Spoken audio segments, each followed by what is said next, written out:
এরপরে কি আরো নিচে? আরো নিচে আপনি নামার সময় হয়তো হাঁপাবেন না, কিন্তু ওঠার সময় হাঁপিয়ে যাবেন। না, কিন্তু আপনার নিচে নামলে ভালো লাগবে ওখানে। আসলে ব্রিজটা অনেক নিচে, তো ওই জন্য চিন্তা করতেছি উঠতে কষ্ট হবে।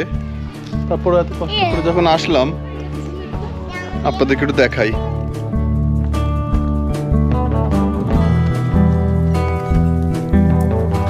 একশো 50টা স্টেপ এরকম, এক একটা সিঁড়ি এরকম এরকম 150টা স্টেপ আছে। 150টা স্টেপ পর আমরা সেই ব্রিজে গিয়ে পৌঁছাবো। নামাটা খুব সহজ, কিন্তু ওঠাটা খুবই কঠিন হবে আমি বুঝতে পারছি।